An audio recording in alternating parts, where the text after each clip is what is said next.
അമ്മച്ചിന് ആരോ ഏറ്റവും കൂടുതൽ ഉള്ളി സവാള ഒക്കെ ഭയങ്കര വിലയാണ്. എത്രയാ?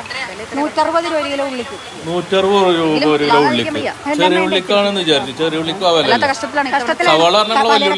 കിലോ പഞ്ചസാര 70 രൂപ. വല്ലുള്ളിക്ക് ചേച്ചിനെ ആരോ പറഞ്ഞു പറ്റിച്ചു, അല്ലെങ്കിൽ ചാനലേര് പറഞ്ഞിട്ട് നോണ അറിയിപ്പിച്ചു. എന്തായാലും 160 റുപ്യക്ക് വലിയുള്ളി വിറ്റ് ആ കടക്കാരനെ പോയി ഒന്ന് കണ്ടുപിടിച്ചത് നല്ലതാണ്. ജാതി കൊള്ള ഇതിൽ കൊടുക്കാൻ പറ്റും. ഇവിടെ 50 രൂപക്കാണ്. ഇനി ഏറെ എന്നാൽ ചിലപ്പോൾ ഉള്ളേരി മാർക്കറ്റിൽ 60 രൂപക്ക് ഉണ്ടാവും ഉള്ളി വെക്കണം. ജാതിയൊക്കെ വിൽക്കാൻ പറ്റും. അത് മൊത്തം ബില്ല് ഇതാക്കണം. ഇത് നോക്കി, ഈ സംഗതികളൊക്കെ ഇന്നലത്തെ മാർക്കറ്റ് റേറ്റാണ്.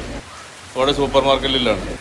ഇതേമാതിരി ചെറിയ കടകളിലും ഏതാണ്ട് ഇതേ റേറ്റ് തന്നെ. അതിനേക്കാളും ചെറിയ ചെറിയ മാറ്റങ്ങളുണ്ടാവും. അതായത് സൂപ്പർ മാർക്കറ്റ് ഇതും തമ്മിലാവുമ്പോൾ ചെറിയ ചെറിയ മാറ്റങ്ങളുണ്ടാവും. എന്നാലും 160 റുപ്യക്കൊക്കെ ഉള്ളി കൊടുത്ത് പറ്റിച്ച്, അല്ലെങ്കിൽ ചേച്ചി എന്തായാലും 2 കിലോ അല്ലെങ്കിൽ 3 കിലോ മേടിച്ചിട്ടുണ്ടാവും. 3 കിലോത്തിന് ചിലപ്പോൾ 160 മേടിച്ചിട്ടുണ്ടാവും. അല്ലാതെ എന്തായാലും ഇങ്ങനെ ഇതാകാൻ സാധ്യതയല്ല. അതേമാതിരിക്ക് നോക്കാം, ഈ ഐറ്റംസിലാണ് സംഗതികൾ മുഴുവൻ വിലയുള്ളൂ. പക്ഷെ ഇങ്ങോട്ട് ഇവർക്ക് മാത്രം ചാനലിൽ ചില ഇതിൻ്റെ ചാനൽ തുറന്നാൽ അതിൽ പെരും വില. എന്താണ് അവസ്ഥ? ഇതാണ് യഥാർത്ഥത്തിലുള്ളത്. ഇപ്പം നിങ്ങൾ സാധനം വില കൂടിക്കണമെന്ന് പറഞ്ഞുകൊണ്ട് സാധനം മേടിച്ചാൽ പോകാൻ നിൽക്കണ്ട. വാണ്ടൂരിൽ പോയിങ്ങാണ്ട് മേടിച്ചോളി. ഏതാണ്ട് ഈ വിലക്കാണ് സാധനങ്ങൾ എല്ലായിടത്തും കിട്ടുന്നത്. ഇത് എൻ്റെ ഈ പട്ടിക്കാട് കിടക്കണ സൂപ്പർ മാർക്കറ്റിലാണ്. ഇപ്പോൾ ടൗണിലാണ് വില കൂടുതൽ പറഞ്ഞിട്ട് വലിയ വർത്താനം.